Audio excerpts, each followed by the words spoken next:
Le jour, irrésistiblement, achève sa course. Des chœurs de grillons entonnent leur chant et tu peux voir au loin quelques lucioles allumer leurs lanternes. Au coin d'un feu, tu rejoins d'autres voyageurs et vous vous embarquez ensemble à bord des histoires dites par le conteur.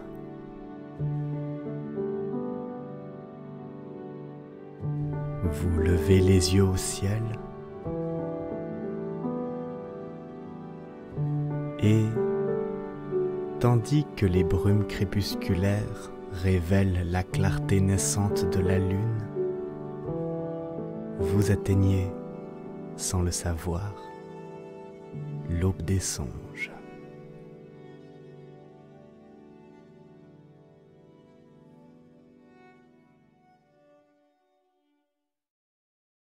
Bien le bonsoir Twitch et bienvenue pour une nouvelle session live lecture avec un micro réparé. Cette fois-ci, tout fonctionne normalement. Bonsoir les gens du clavardage et bonsoir pour ceux qui sont là pour la rediffusion sur YouTube. Nous sommes déjà à la 6e session du conte de Monte Cristo et nous allons dépasser plutôt ce soir la première moitié du premier tome. Ce qui fait qu'on avance bien dans l'histoire malgré tout et pourtant nous serons arrivés à l'équivalent d'un 8e de l'histoire totale. C'est vraiment un gros marathon. D'ailleurs, d'ici la fin du premier tome, nous aurons une première session où nous ferons autre chose.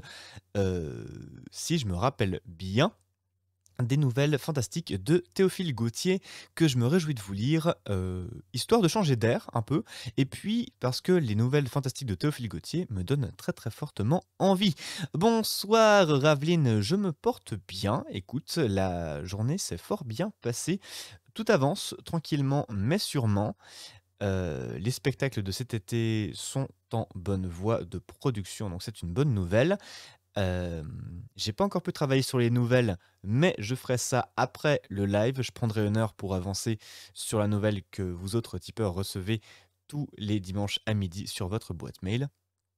Là, en plus, c'est une suite, donc il faut que je fasse très attention à ce que j'écris pour que ce soit logique par rapport à la première partie. Je devais faire des remerciements puisque la dernière fois, des gens étaient venus, mais il y a des gens qui sont venus aussi entre deux. Merci Sayakung qui est venu rejoindre la chaîne pendant que je n'étais pas là. Merci à toi, c'est un plaisir de te savoir parmi nous. Et bonsoir également aux personnes qui sont en train de regarder et qui ne s'expriment pas nécessairement dans le clavardage. Vous ne le voyez pas, vous qui êtes à la rediffusion, mais j'ai eu 2-3 carabistouilles avant de commencer, ce qui fait que l'heure de commencer approche à toute vitesse maintenant. Je risque de devoir commencer très rapidement pour la simple et bonne raison que ce soir le temps est limité puisqu'à 21h nous partons en raid chez Bavard Stories et que je ne peux pas dépasser sans forcément empiéter sur les plates-bandes de mon très cher ami Bavard. La partie de lundi s'est-elle bien passée? Tout à fait, Raveline. Et d'ailleurs, à l'improviste, cette partie se prolongera lundi prochain à 20h. Donc je vous invite plus que jamais à aller voir la rediffusion sur la chaîne YouTube de l'Aube des Songes.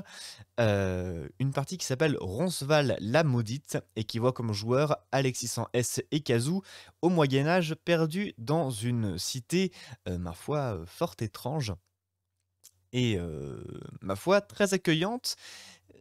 Mais ça a l'air bizarre quand même. Ça vaudra la peine d'aller y jeter un œil en tous les cas. Et c'est une très bonne surprise pour moi de voir une partie qui se prolonge alors que ce n'était absolument pas prévu. Ce qui me fait aussi très plaisir, chers amis, c'est que, comme vous pouvez le voir, j'ai enfin appris à me servir de mon micro qui est enfin à une distance correcte. Mais en plus de ça, j'ai pu recevoir des mousses de protection, ce qui fait que je n'ai plus besoin de mettre des sacs de plastique sur le micro chaque fois que je termine un live pour éviter que la poussière tombe dessus et altère le micro. Ce qui veut dire aussi que globalement, vous allez avoir un son tout à fait correct à partir de maintenant. Et ça, j'en suis ravi. Parce qu'en réécoutant des rediffusions, je me rends compte que j'utilisais mon micro comme un bon gros barbare, mais là maintenant, c'est bon, le micro est correctement utilisé et j'en suis le premier ravi. Je prends une petite nouvelle. Est-ce que vous autres du côté du public, est-ce que tout se passe bien pour vous? Est-ce que vous êtes bien installés? Comment s'est passée votre journée? Tout ça avant que nous commencions. Nous avons 2 petites minutes pour discuter ensemble. Comment allez-vous?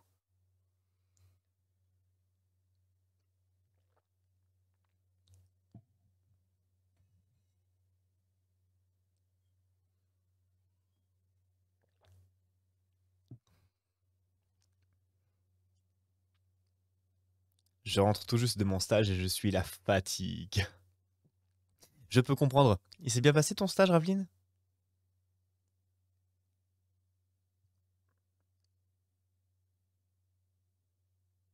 Est-ce que tu as compté devant des gens? Au point encore.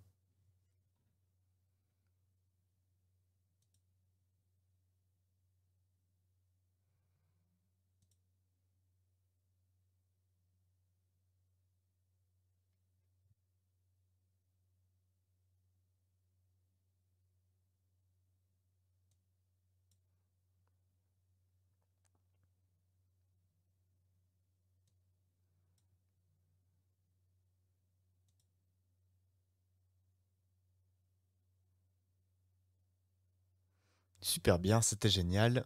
Oui, j'ai compté devant des gens. Devant des gens du stage et un compteur pro. Demain matin, je compte devant des personnes âgées avec mon mentor. Fantastique! Trop trop bien! Eh ben écoute, je compte sur toi pour nous donner des nouvelles d'ici samedi matin, si tu es là. Puisque samedi matin à 9h, on se retrouve maintenant pour le Café des Fables. Il est très vraisemblable que je reste sur le manuel d'Épictète pour samedi.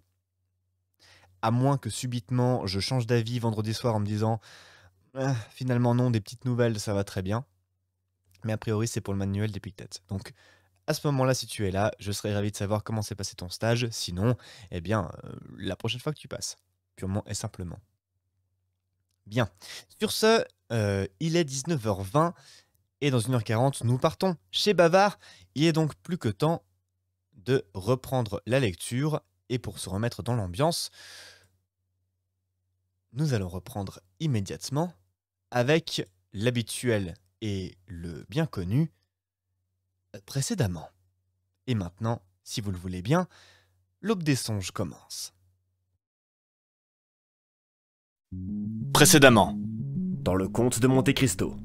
Vous avez bien fait, Dantès, de suivre les instructions du capitaine Leclerc et de vous arrêter à l'île d'Elbe. Quoique, si l'on savait que vous avez remis un paquet au maréchal et causé avec l'empereur, cela pourrait vous compromettre. Et demande Dantès, au nom de la loi, je vous arrête. Je suis libre, monsieur? Oui. Je ne sais si monsieur de Villefort vous a fait une promesse, mais ce que je sais, c'est que nous allons au château d'If. Vous vous chargeriez de faire parvenir cette pétition, monsieur? Avec le plus grand plaisir. Dantès pouvait être coupable alors, mais il est innocent aujourd'hui. Et il est de mon devoir de faire rendre la liberté à celui qu'il a été de mon devoir de faire mettre en prison. Maintenant, monsieur, que faut-il faire? Attendre. Je réponds de tout. En résumé, que demandez-vous? Je demande quel crime j'ai commis. Je demande qu'on me donne des juges. Je demande que mon procès soit instruit. Je demande enfin que l'on me fusille si je suis coupable, mais aussi qu'on me mette en liberté si je suis innocent. C'est bien. On verra.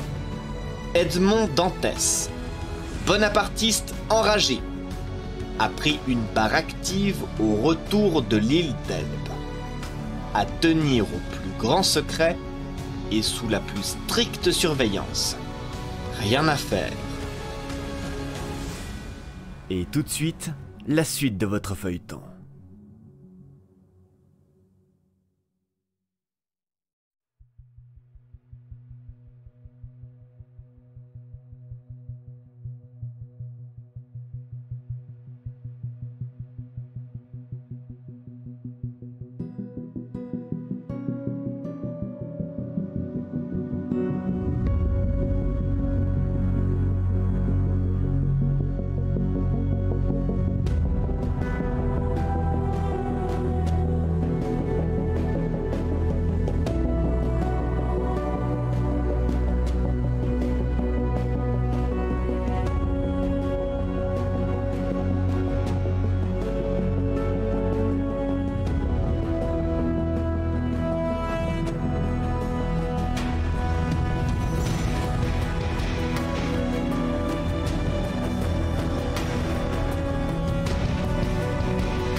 Dantès passa tous les degrés du malheur que subissent les prisonniers oubliés dans une prison.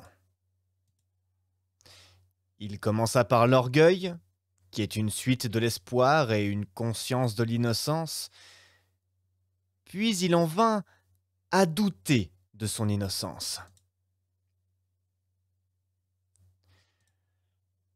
Ce qui ne justifiait pas mal les idées du gouverneur sur l'aliénation mentale. Enfin, il tomba du haut de son orgueil. Il pria, non pas encore Dieu, mais les hommes. Dieu est le dernier recours. Le malheureux, qui devrait commencer par le Seigneur, n'en arrive à espérer en lui qu'après avoir épuisé toutes les autres espérances. Dantès pria donc qu'on voulût bien le tirer de son cachot pour le mettre dans un autre, fût-il plus noir et plus profond.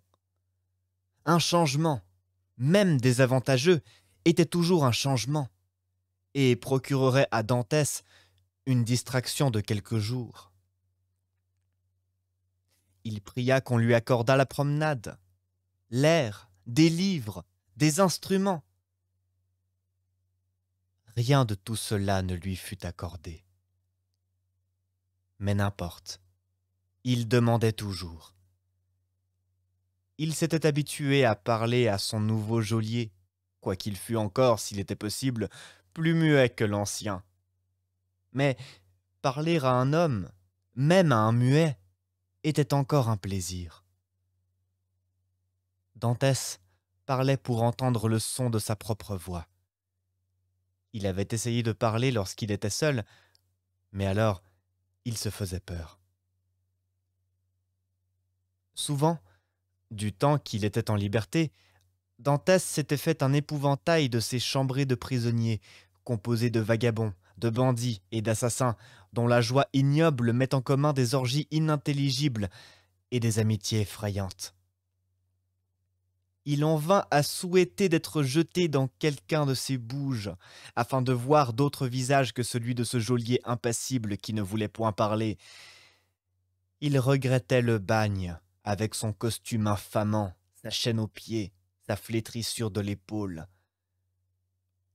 Au moins, les galériens étaient dans la société de leurs semblables. Ils respiraient l'air, ils voyaient le ciel. Les galériens étaient bien heureux. Il supplia un jour le geôlier de demander pour lui un compagnon, quel qu'il fût. Ce compagnon dut-il être cet abbé fou dont il avait entendu parler? Sous l'écorce du geôlier, si rude qu'elle soit, s'il reste toujours un peu. Sous l'écorce du geôlier, si rude qu'elle soit, il reste toujours un peu de l'homme.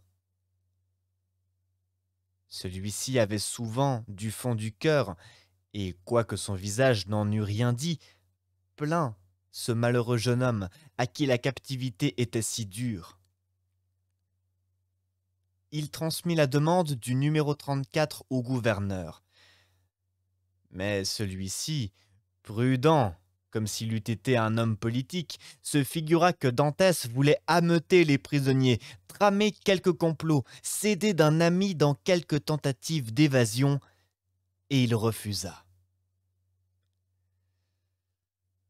Dantès avait épuisé le cercle des ressources humaines. Comme nous avons dit que cela devait arriver, il se tourna alors vers Dieu. Toutes les idées pieuses éparses dans le monde, et que glanent les malheureux courbés par la destinée, vinrent alors rafraîchir son esprit. Il se rappela les prières que lui avait apprises sa mère, et leur trouva un sens jadis ignoré de lui, car, pour l'homme heureux, la prière demeure un assemblage monotone et vide de sens, jusqu'au jour où la douleur vient expliquer à l'infortuné ce langage sublime à l'aide duquel il parle à Dieu. Il pria donc, non pas avec ferveur, mais avec rage. En priant tout haut, il ne s'effrayait plus de ses paroles. Alors, il tombait dans des espèces d'extase. Il voyait Dieu éclatant à chaque mot qu'il prononçait. Toutes les actions de sa vie humble et perdue, il les rapportait à la volonté de ce Dieu puissant, s'en faisait des leçons, se proposait des tâches à accomplir et, à la fin de chaque prière, glissait le vœu intéressé que les hommes trouvent bien plus souvent moyen d'adresser aux hommes qu'à Dieu. Et pardonnez-nous nos offenses, comme nous les pardonnons à ceux qui nous ont offensés. Malgré ses prières ferventes, Dantès demeura prisonnier. Alors son esprit devint sombre. Un nuage s'épaissit devant ses yeux. Dantès était un homme simple et sans éducation. Le passé était resté pour lui couvert de ce voile sombre que soulève la conscience. Le passé était resté pour lui couvert de ce voile sombre que soulève la science.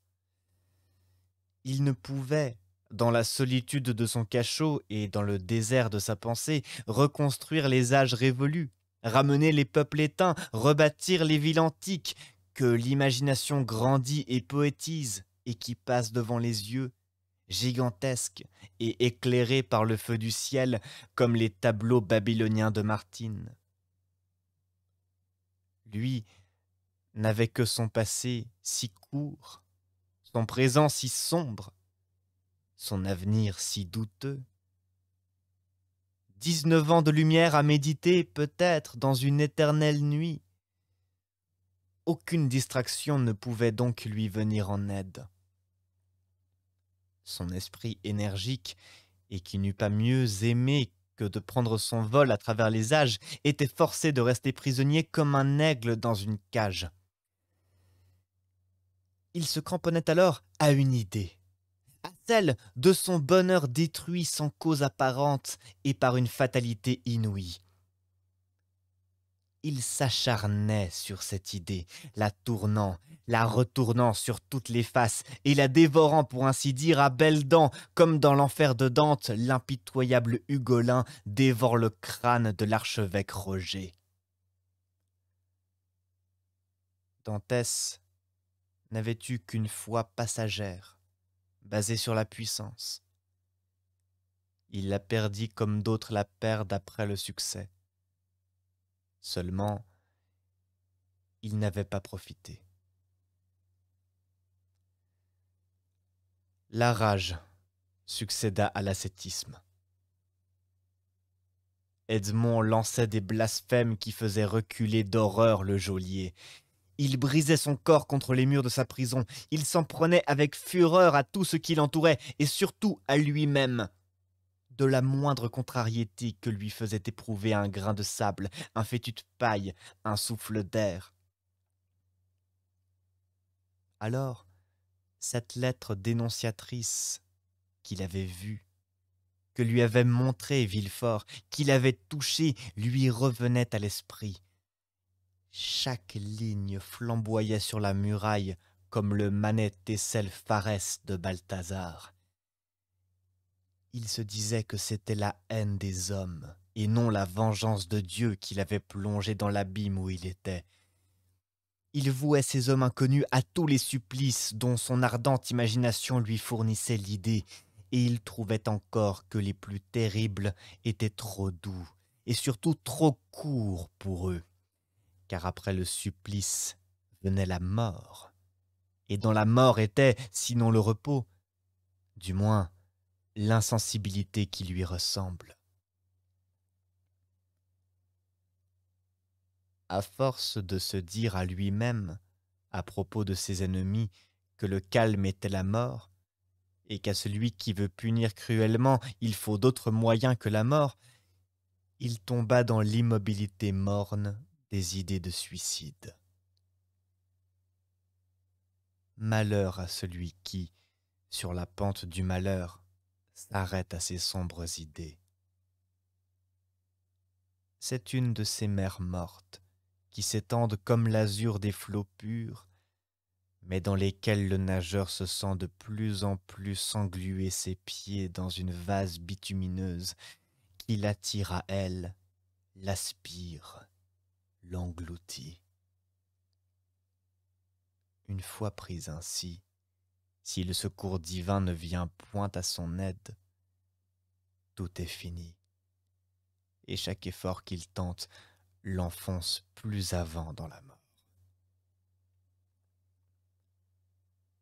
Cependant, cet état d'agonie morale est moins terrible que la souffrance qui l'a précédé et que le châtiment qui le suivra peut-être.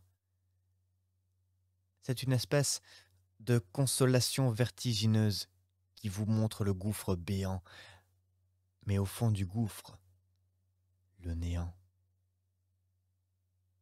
Arrivé là, Edmond trouva quelque consolation dans cette idée.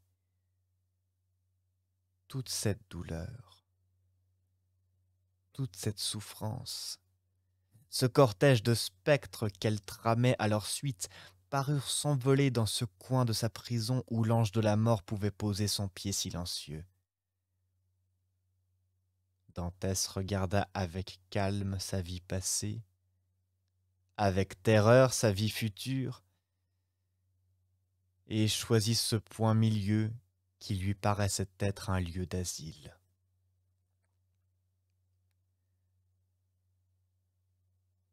Quelquefois, se disait-il alors, dans mes courses lointaines, quand j'étais encore un homme, et quand cet homme, libre et puissant, jetait à d'autres hommes des commandements qui étaient exécutés, j'ai vu le ciel se couvrir, la mer frémir et gronder, l'orage naître dans un coin du ciel, et comme un aigle gigantesque battre les deux horizons de ses deux ailes.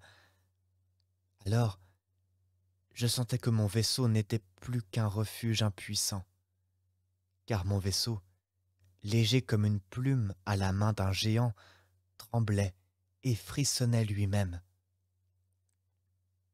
Bientôt, au bruit effroyable des lames, l'aspect des rochers tranchants m'annonçait la mort, et la mort m'épouvantait. Je faisais tous mes efforts pour y échapper, et je réunissais toutes les forces de l'homme et toute l'intelligence du marin pour lutter avec Dieu. C'est que j'étais heureux alors. C'est que revenir à la vie, c'était revenir au bonheur. C'est que cette mort, je ne l'avais pas appelée, je ne l'avais pas choisie. C'est que le sommeil, enfin, me paraissait dur sur ce lit d'algues et de cailloux. C'est que je m'indignais, moi qui me croyais une créature faite à l'image de Dieu, de servir, après ma mort, de pâture aux goélands et aux vautours. Mais aujourd'hui, c'est autre chose. J'ai perdu tout ce qui pouvait me faire aimer la vie. Aujourd'hui, la mort me sourit comme une nourrice à l'enfant qu'elle va bercer. Mais aujourd'hui, je meurs à ma guise. Et je m'endors là et brisé, comme je m'endormais après un de ces soirs de désespoir et de rage, pendant lesquels j'avais compté 3000 tours dans ma chambre, c'est-à-dire 30 000 pas, c'est-à-dire à peu près 10 lieues.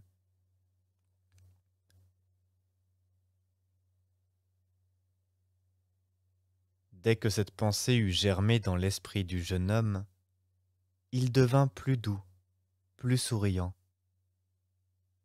Il s'arrangea mieux de son lit dur et de son pain noir, mangea moins, ne dormit plus, et trouva à peu près supportable ce reste d'existence qu'il était sûr de laisser là quand il voudrait, comme on laisse un vêtement usé. Il y avait 2 moyens de mourir. L'un était simple. Il s'agissait d'attacher son mouchoir à un barreau de la fenêtre et de se pendre. L'autre consistait à faire semblant de manger et à se laisser mourir de faim.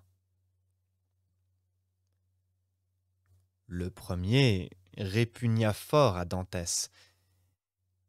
Il avait été élevé dans l'horreur des pirates, gens que l'on pend aux vergues des bâtiments. La pendaison était donc pour lui une espèce de supplice infamant qu'il ne voulait pas s'appliquer à lui-même. Il adopta donc le deuxième, et en commença l'exécution le jour même.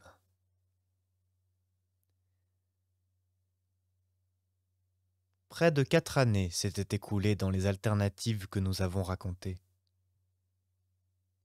À la fin de la deuxième, Dantès avait cessé de compter les jours et était retombé dans cette ignorance du temps dont autrefois l'avait tiré l'inspecteur.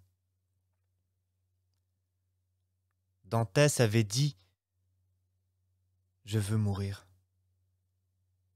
et s'était choisi son genre de mort. Alors il l'avait bien envisagé, et de peur de revenir sur sa décision, il s'était fait serment à lui-même de mourir ainsi. Quand on me servira mon repas du matin et mon repas du soir, avait-il pensé, je jetterai les aliments par la fenêtre, et j'aurai l'air de les avoir mangés. Il le fit comme il s'était promis de le faire. 2 fois le jour, par la petite ouverture grillée qui ne lui laissa apercevoir que le ciel, il jetait ses vivres, d'abord gaiement, puis avec réflexion, puis avec regret. Il lui fallut le souvenir du serment qu'il s'était fait pour avoir la force de poursuivre ce terrible dessein. Ces aliments, qui lui répugnaient autrefois, la faim, aux dents aiguës, les lui faisaient paraître appétissants à l'œil et exquis à l'odorat.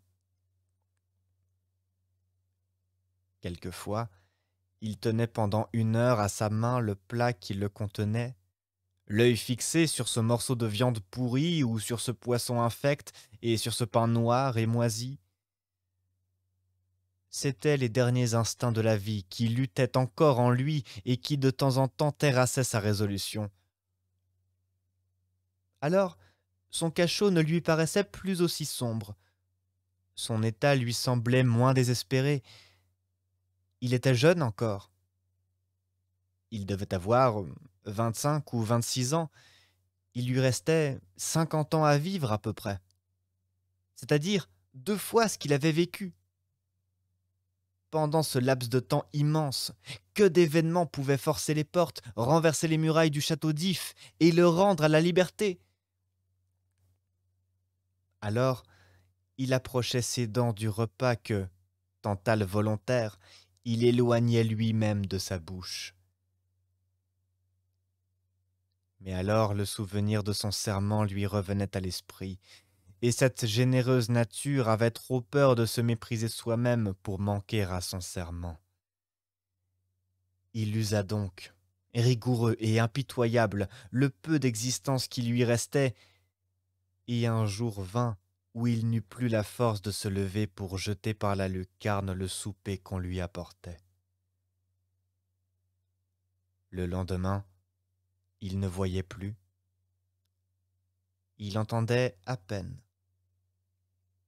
Le geôlier croyait à une maladie grave. Edmond espérait dans une mort prochaine. La journée s'écoula ainsi. Edmond sentait un vague engourdissement qui ne manquait pas d'un certain bien-être le gagner. Les tiraillements nerveux de son estomac s'étaient assoupis, les ardeurs de sa soif s'étaient calmées. Lorsqu'il fermait les yeux, il voyait une foule de lueurs brillantes pareilles à ces feux follets qui courent la nuit sur les terrains fangeux. C'était le crépuscule de ce pays inconnu qu'on appelle la mort. Tout à coup, le soir, vers 9 heures, il entendit un bruit sourd à la paroi du mur contre lequel il était couché.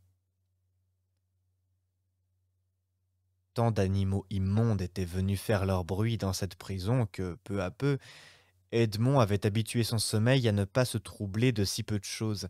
Mais cette fois, soit que ses sens fussent exaltés par l'abstinence, soit que réellement le bruit fût plus fort que de coutume, soit que, dans ce moment suprême, tout acquis de l'importance, Edmond souleva sa tête pour mieux entendre. C'était un grattement égal qui semblait accuser soit une griffe énorme, soit une dent puissante, soit enfin la pression d'un instrument quelconque sur des pierres.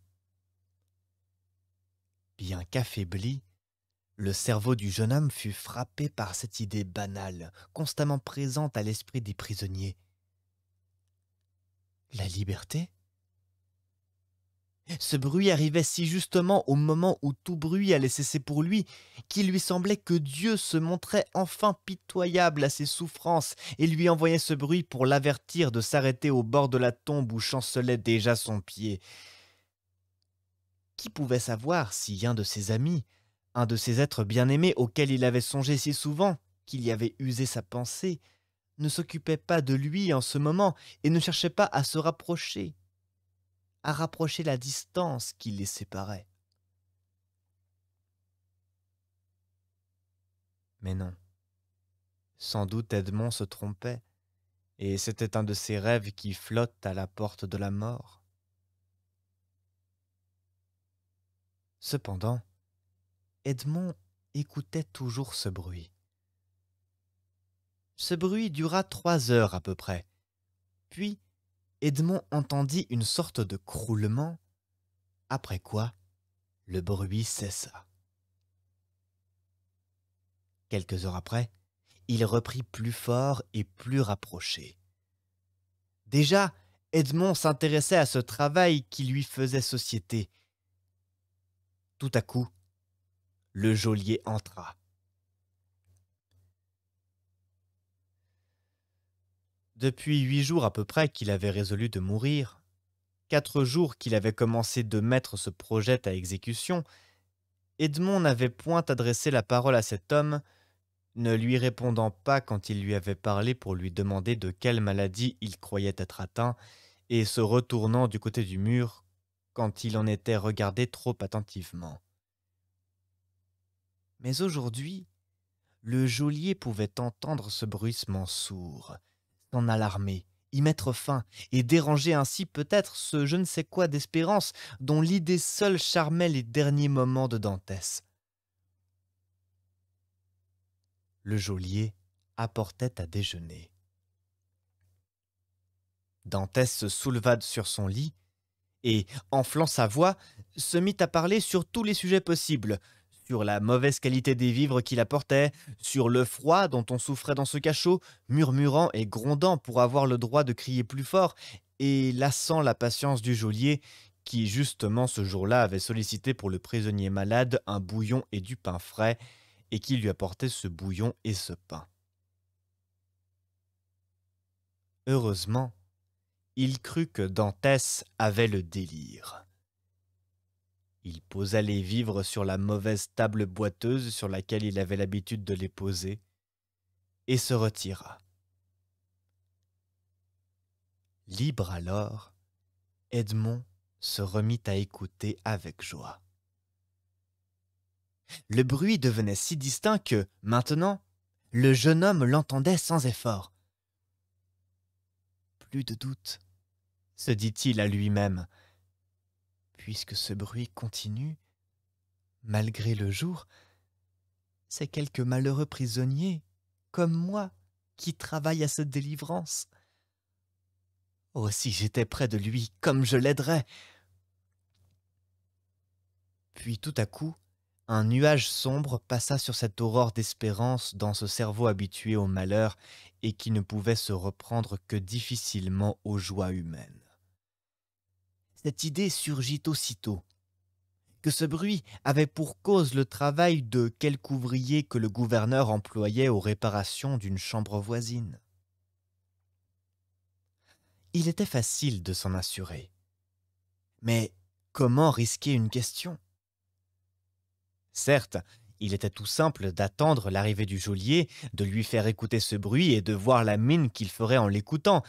Mais se donner une pareille satisfaction, n'était-ce pas trahir des intérêts bien précieux pour une satisfaction bien courte? Malheureusement, la tête d'Edmond, cloche vide, était assourdie par le bourdonnement d'une idée. Il était si faible que son esprit flottait comme une vapeur et ne pouvait se condenser autour d'une pensée. Edmond ne vit qu'un moyen de rendre la netteté à sa réflexion et la lucidité de son jugement. Il tourna les yeux vers le bouillon fumant que le geôlier venait de déposer sur la table, se leva, alla en chancelant jusqu'à lui, prit la tasse, la porta à ses lèvres et avala le breuvage qu'elle contenait avec une indicible sensation de bien-être. Alors, il eut le courage d'en rester là. Il avait entendu dire que de malheureux naufragés recueillis, exténués par la faim, étaient morts pour avoir gloutonnement dévoré une nourriture trop substantielle. Edmond posa sur la table le pain qu'il tenait déjà presque à portée de sa bouche et alla se recoucher. Edmond ne voulait plus mourir. Bientôt, il sentit que le jour rentrait dans son cerveau. Toutes ces idées, vagues et presque insaisissables, reprenaient leur place dans cet échiquier merveilleux où une case de plus peut-être suffit pour établir la supériorité de l'homme sur les animaux.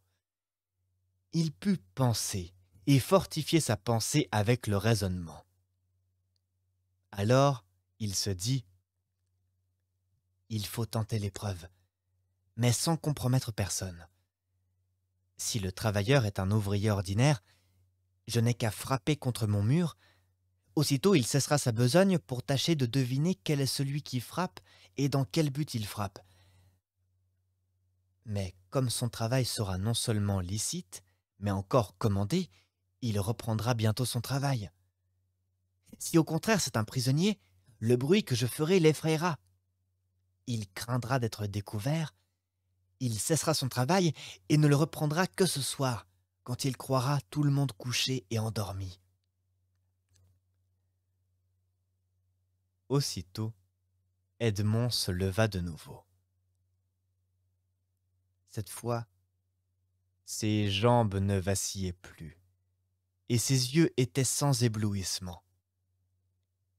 Il alla vers un angle de sa prison, détacha une pierre minée par l'humidité et revint frapper le mur à l'endroit même où le retentissement était le plus sensible.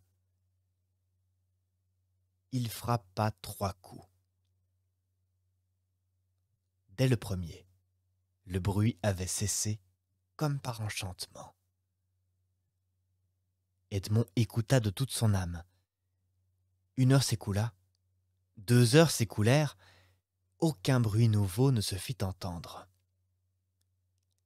Edmond avait fait naître de l'autre côté de la muraille un silence absolu. Plein d'espoir, Edmond mangea quelques bouchées de son pain, avala quelques gorgées d'eau et, grâce à la constitution puissante dont la nature l'avait doué, se retrouva à peu près comme auparavant. La journée s'écoula, le silence durait toujours. La nuit vint sans que le bruit eût recommencé. « C'est un prisonnier !» se dit Edmond avec une indicible joie. Dès lors sa tête s'embrasa. La vie lui revint violente à force d'être active. La nuit se passa sans que le moindre bruit se fît entendre. Edmond ne ferma pas les yeux de cette nuit. Le jour revint. Le geôlier rentra apportant les provisions. Edmond avait déjà dévoré les anciennes. Il dévora les nouvelles, écoutant sans cesse ce bruit qui ne revenait pas, tremblant qu'il eût cessé pour toujours, faisant 10 ou 12 lieues dans son cachot, ébranlant pendant des heures entières les barreaux de fer de son soupirail, rendant l'élasticité et la vigueur à ses membres par un exercice désappris depuis longtemps, se disposant enfin à reprendre corps à corps sa destinée à venir, comme fait, en étendant ses bras et en frottant son corps d'huile, le lutteur qui va entrer dans l'arène. Puis, dans les intervalles de cette activité fiévreuse, il écoutait si le bruit ne revenait pas, s'impatientant de la prudence de ce prisonnier qui ne devinait point qu'il avait été distrait dans son œuvre de liberté par un autre prisonnier, qui avait au moins aussi grande hâte d'être libre que lui. 3 jours s'écoulèrent. 72 mortelles heures comptées minute par minute. Enfin, un soir, comme le geôlier venait de faire sa dernière visite, comme pour la 100e fois Dantès collait son oreille à la muraille, il lui sembla qu'un ébranlement imperceptible répondait sourdement dans sa tête, mis en rapport avec les pierres silencieuses. Dantès se recula pour bien rasseoir son cerveau ébranlé, fit quelques tours dans sa chambre et replaça son oreille au même endroit. Il n'y avait plus de doute. Il se faisait quelque chose de l'autre côté. Le prisonnier avait reconnu le danger de sa manœuvre et en avait adopté quelque autre, et, sans doute pour continuer son œuvre avec plus de sécurité, il avait substitué le levier au ciseau. Enhardi par cette découverte, Edmond résolut de venir en aide à l'infatigable travailleur. Il commença par déplacer son lit, derrière lequel il lui semblait que l'œuvre de délivrance s'accomplissait, et chercha des yeux un objet avec lequel il put entamer la muraille, faire tomber le ciment humide, desceller une pierre enfin. Rien ne se présenta à sa vue. Il n'avait ni couteau ni instrument tranchant. Du fer à ses barreaux seulement, et il s'était assuré si souvent que ses barreaux étaient bien scellés que ce n'était plus même la peine d'essayer à les ébranler. Pour tout ameublement, un lit, une chaise, une table, un seau, une cruche. À ce lit, il y avait bien des tenons de fer, mais ces tenons étaient scellés au bois par des vis. Il eût fallu un tournevis pour tirer ces vis et arracher ces tenons. À la table et à la chaise, rien. Au seau, il y avait eu autrefois une anse, Mais cette anse avait été enlevée. Il n'y avait plus, pour Dantès, qu'une ressource. C'était de briser sa cruche, et avec un des morceaux de grès taillés en angle, de se mettre à la besogne. Il laissa tomber la cruche sur un pavé, et la cruche vola en éclats.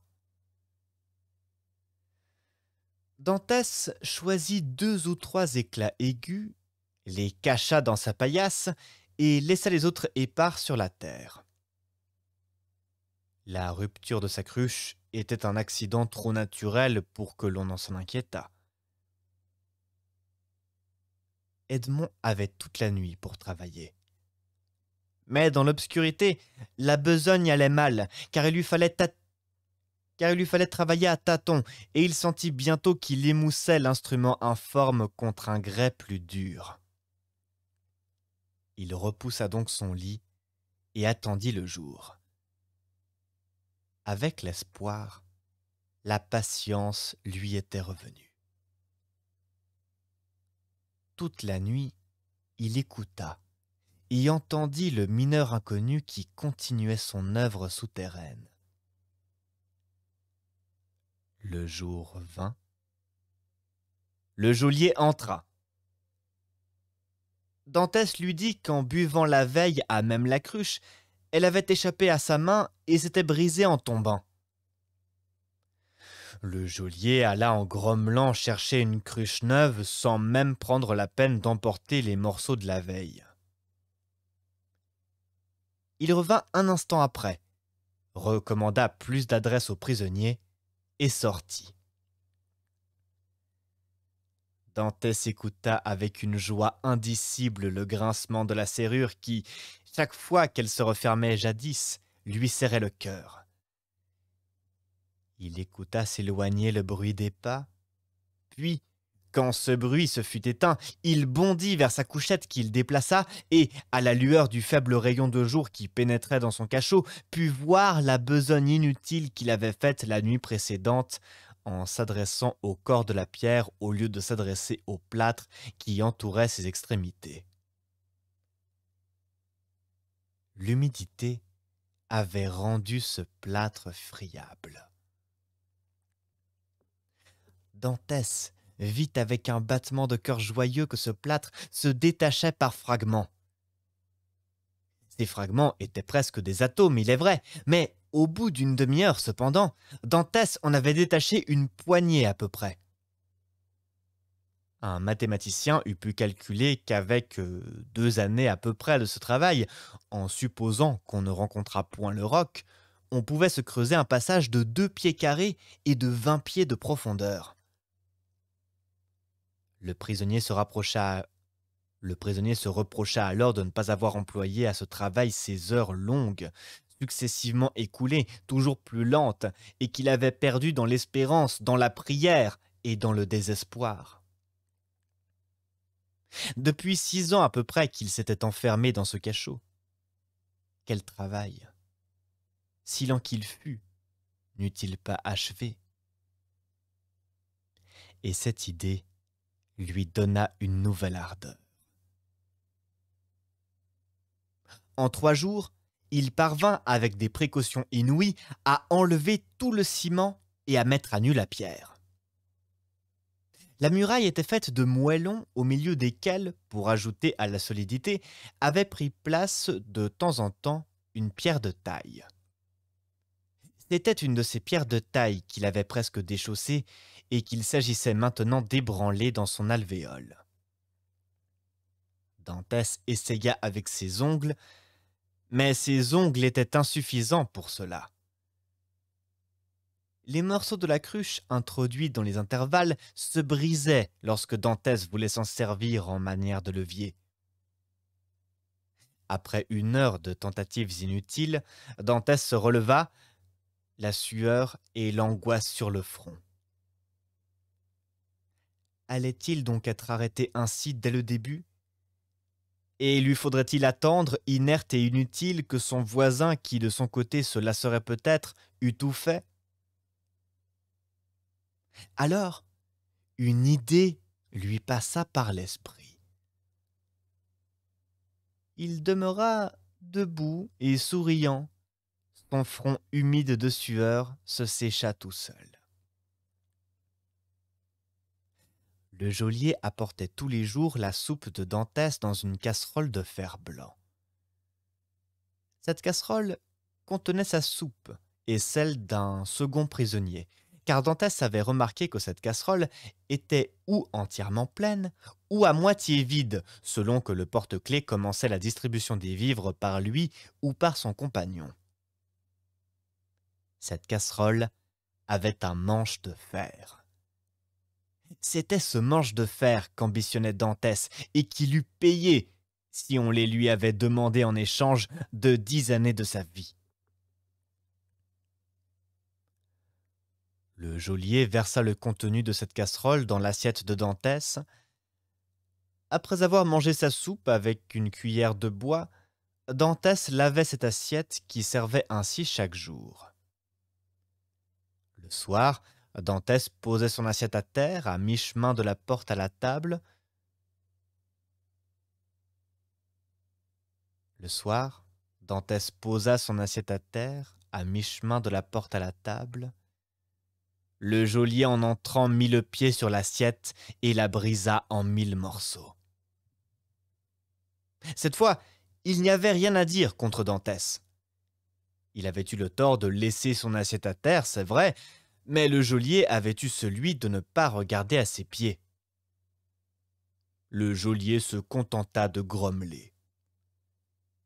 Puis, il regarda autour de lui dans quoi il pouvait verser la soupe. Le mobilier de Dantès se bornait à cette seule assiette. Il n'y avait pas de choix. « Laissez la casserole, » dit Dantès. « Vous la reprendrez en m'apportant demain mon déjeuner. »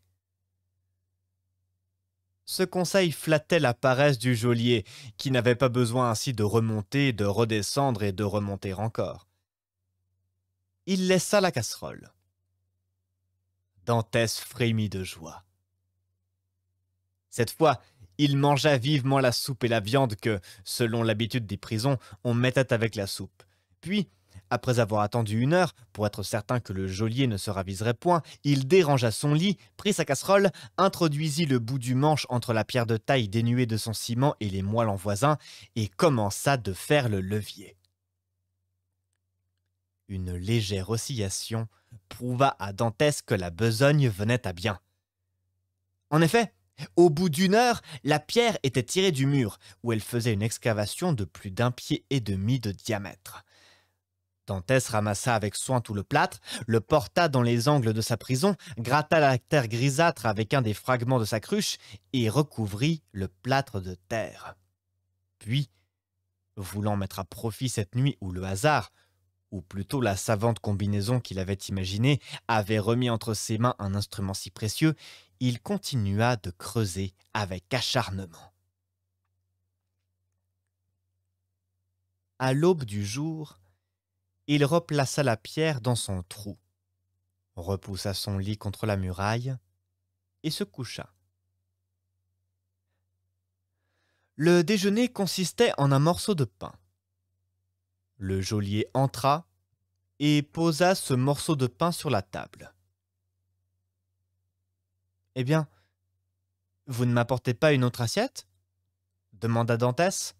« Non, » dit le porte-clés. « Vous êtes un brise-tout.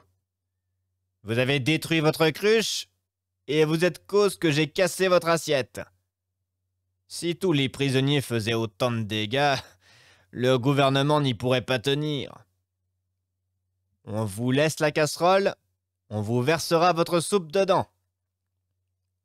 De cette façon, vous ne casserez pas votre ménage, peut-être. » Dantès leva les yeux au ciel et joignit ses mains sous sa couverture. Ce morceau de fer qui lui restait faisait naître dans son cœur un élan de reconnaissance plus vif vers le ciel que ne lui avait jamais causé, dans sa vie passée, les plus grands biens qui lui étaient survenus.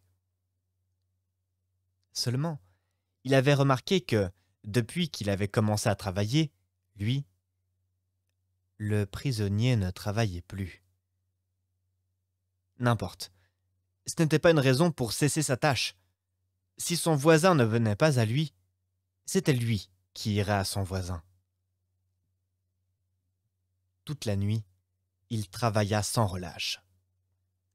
Le soir, il avait, grâce à son nouvel instrument, tiré de la muraille plus de 10 poignées de débris et de moellons, de plâtre et de ciment. Lorsque l'heure de la visite arriva, il redressa de son mieux le manche tordu de sa casserole et remit le récipient à sa place accoutumée. Le porte-clés y versa la ration ordinaire de soupe et de viande, ou plutôt de soupe et de poisson, car ce jour-là était un jour maigre, et 3 fois par semaine on faisait faire maigre aux prisonniers.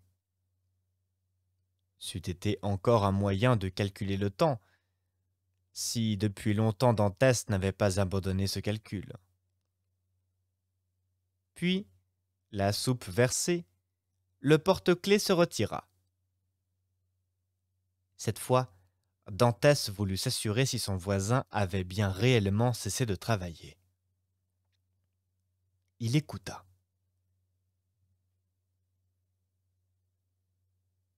Tout était silencieux, comme pendant ces 3 jours où les travaux avaient été interrompus. Dantès soupira. Il était évident que son voisin se défiait de lui. Cependant, il ne se découragea point et continua de travailler toute la nuit. Mais après 2 ou 3 heures de labeur, il rencontra un obstacle.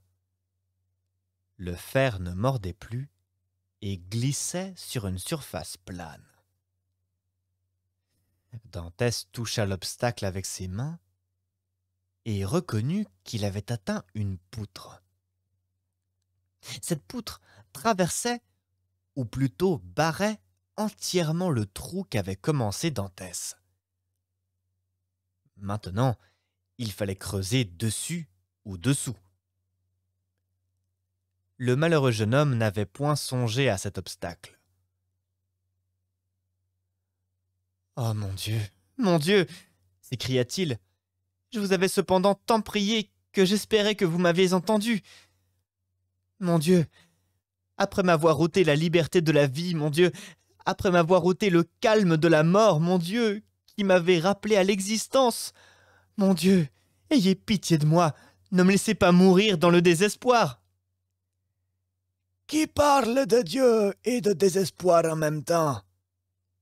Articula une voix qui semblait venir de dessous terre et qui, assourdie par l'opacité, parvenait au jeune homme avec un accent sépulcral. Edmond sentit se dresser ses cheveux sur sa tête et il recula sur ses genoux. « Ah !» murmura-t-il, « j'entends parler un homme ?» Il y avait 4 ou 5 ans qu'Edmond n'avait plus entendu parler que son geôlier. Et pour le prisonnier, le geôlier n'est pas un homme. C'est une porte vivante ajoutée à sa porte de chêne. C'est un barreau de chair ajouté à ses barreaux de fer. « Au nom du ciel !» s'écria Dantès. « Vous qui avez parlé, parlez encore, quoique votre voix m'ait épouvanté. Qui êtes-vous » ?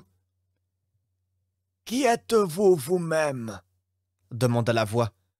« Un malheureux prisonnier, » reprit Dantès, qui ne faisait, lui, aucune difficulté de répondre. « De quel pays ?»« Français. »« Votre nom ?»« Edmond Dantès. »« Votre profession ?»« Marin. »« Depuis combien de temps êtes-vous ici ?»« Depuis le 28 février 1815. » Votre crime ? Je suis innocent. Mais de quoi vous accuse-t-on ? D'avoir conspiré pour le retour de l'empereur. Comment ? Pour le retour de l'empereur ? L'empereur n'est donc plus sur le trône ? Il a abdiqué à Fontainebleau en 1814 et a été relégué à l'île d'Elbe. Mais vous-même, depuis quel temps êtes-vous donc ici, que vous ignorez tout cela ? Depuis 1811. Dantès frissonna. Cet homme avait 4 ans de prison de plus que lui. « C'est bien. Ne creusez plus. » dit la voix en parlant fort vite. « Seulement, dites-moi à quelle hauteur se trouve l'excavation que vous avez faite. » « Au ras de la terre, Comment est-elle cachée? derrière mon lit. A-t-on dérangé votre lit depuis que vous êtes en prison? Jamais. Sur quoi donne votre chambre? Sur un corridor, Et le corridor? abouti à la cour, Hélas. murmura la voix. Oh mon Dieu, qu'y a-t-il donc? S'écria Dantès. Il y a que je me suis trompé, que l'imperfection de mes dessins m'a abusé, que le défaut d'un compas m'a perdu, qu'une ligne d'erreur sous mon plan a équivalu à 15 pieds en réalité, et que j'ai pris le mur que vous creusez pour celui de la citadelle. Mais alors, vous aboutissiez à la mer? C'était ce que je voulais. Et si vous aviez réussi? Je me jetais à la nage. Je gagnais une des îles qui environnent le château d'If, soit l'île de Dôme, soit l'île de Tiboulin, soit même la côte. Et alors, j'étais sauvé. Auriez-vous donc pu nager jusque-là? Dieu m'en nous donnait la force. Et maintenant, tout est perdu. Tout? Oui. Rebouchez votre trou avec précaution. Ne travaillez plus. Ne vous occupez de rien. Et attendez de mes nouvelles. Qui êtes-vous au moins? Dites-moi qui vous êtes. Je suis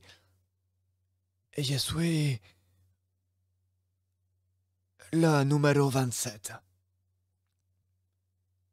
Vous vous défiez donc de moi? demanda Dantès.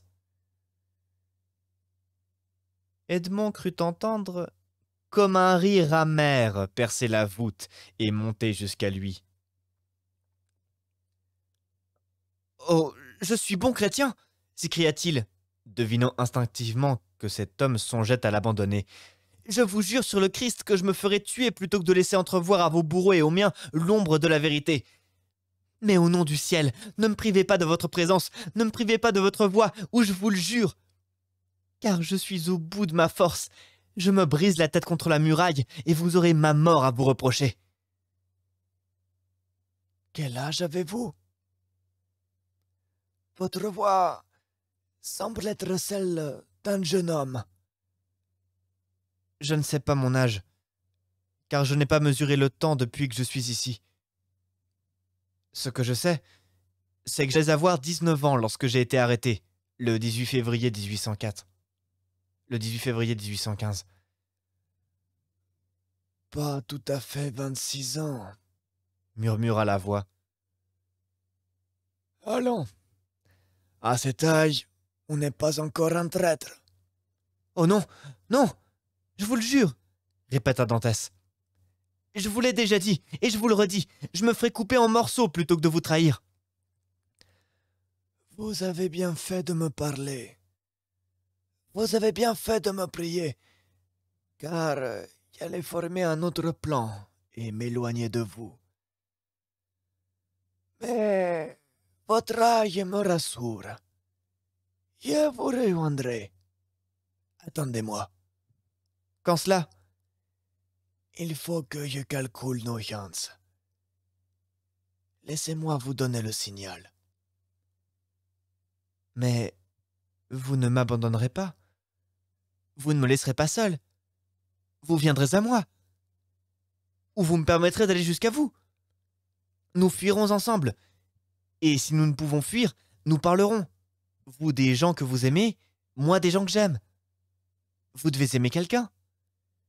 Je suis seul au monde. Alors vous m'aimerez moi. Si vous êtes jeune, je serai votre camarade. Si vous êtes vieux, je serai votre fils. J'ai un père qui doit avoir 70 ans, s'il vit encore. Je n'aimais que lui, et une fille qu'on appelait Mercédès. Mon père ne m'a pas oublié, j'en suis sûr. Mais elle, Dieu sait si elle pense encore à moi. Je vous aimerai comme j'aimais mon père. C'est bien. dit le prisonnier. À demain. Ce peu de paroles furent dites avec un accent qui convainquit Dantès. Il n'en demanda pas davantage, se releva, prit les mêmes précautions pour les débris tirés du mur qu'il avait déjà prises et repoussa son lit contre la muraille. Dès lors, Dantès se laissa aller tout entier à son bonheur. Il n'allait plus être seul, certainement. Peut-être même allait-il être libre. Le pis-aller, s'il restait prisonnier, était d'avoir un compagnon. Or, la captivité partagée n'est plus qu'une demi-captivité. Les plaintes qu'on met en commun sont presque des prières. Des prières qu'on fait à deux sont presque des actions de grâce. Toute la journée, Dantès alla et vint dans son cachot, le cœur bondissant de joie. De temps en temps, cette joie l'étouffait. Il s'asseyait sur son lit, pressant sa poitrine avec une main. Au moindre bruit qu'il entendait dans le corridor, il bondissait vers la porte. Une fois ou deux, cette crainte qu'on le séparât de cet homme qu'il ne connaissait point et que cependant il aimait déjà comme un ami, lui passa par le cerveau. Alors, il était décidé. Au moment où le geôlier écarterait son lit, baisserait la tête pour examiner l'ouverture, il lui briserait la tête avec le pavé sur lequel était posée sa cruche. On le condamnerait à mort. Il le savait bien. Mais n'allait-il pas mourir d'ennui et de désespoir au moment où ce bruit miraculeux l'avait rendu à la vie? Le soir, le geôlier vint. Dantès était sur son lit. De là, il lui semblait qu'il gardait mieux l'ouverture inachevée. Sans doute, il regarda le visiteur importun d'un œil étrange, car celui-ci lui dit « Voyons, allez-vous redevenir encore fou ?» Dantès ne répondit rien. Il craignait que l'émotion de sa voix ne le trahît. Le geôlier se retira en secouant la tête. La nuit arrivée, Dantès crut que son voisin profiterait du silence et de l'obscurité pour renouer la conversation avec lui, mais il se trompait. La nuit s'écoula sans qu'aucun bruit répondît à sa fiévreuse attente. Mais le lendemain, après la visite du matin, comme il venait d'écarter son lit de la muraille, il entendit frapper 3 coups à intervalles régaux. Il se précipita à genoux. « Est-ce vous » dit-il. « Me voilà !» « Votre geôlier est-il parti ?» demanda la voix. « Oui, » répondit Dantès. « Il ne reviendra que ce soir. Nous avons 12 heures de liberté. »« Je puis donc agir ?» dit la voix.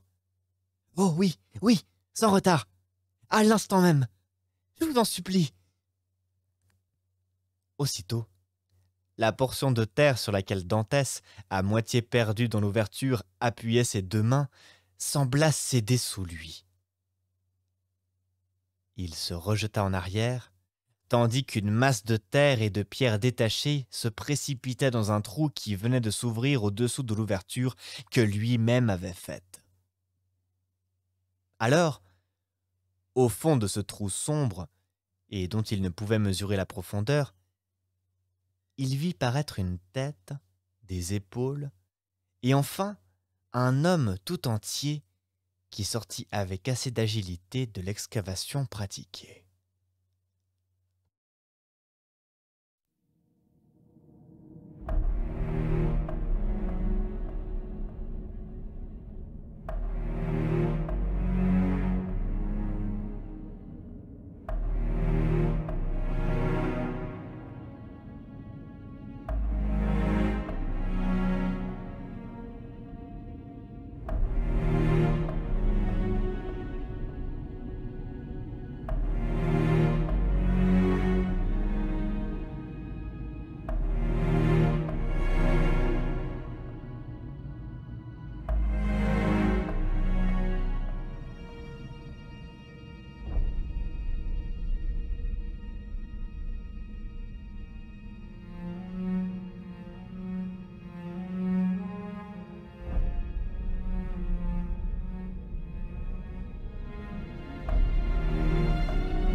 Dantès prit dans ses bras ce nouvel ami, si longtemps et si impatiemment attendu, et l'attira vers sa fenêtre, afin que le peu de jour qui pénétrait dans le cachot l'éclairât tout entier.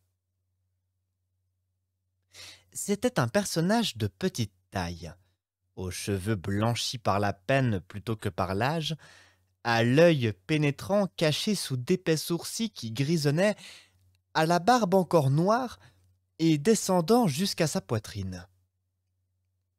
La maigreur de son visage creusé par des rides profondes, la ligne hardie de ses traits caractéristiques révélaient un homme plus habitué à exercer ses facultés morales que ses forces physiques. Le front du nouveau venu était couvert de sueur. Quant à son vêtement, il était impossible d'en distinguer la forme primitive, car il tombait en lambeaux. Il paraissait avoir 65 ans au moins, quoiqu'une certaine vigueur dans les mouvements annonçât qu'il avait moins d'années peut-être que n'en accusait une longue captivité.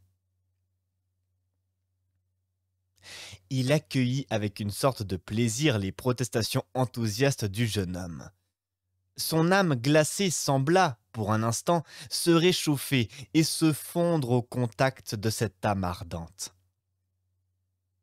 Il le remercia de sa cordialité avec une certaine chaleur, quoique sa déception eût été grande de trouver un second cachot où il croyait rencontrer la liberté. « Voyons d'abord, dit-il, s'il y a moyen de faire disparaître aux yeux de vos geôliers les traces de mon passage.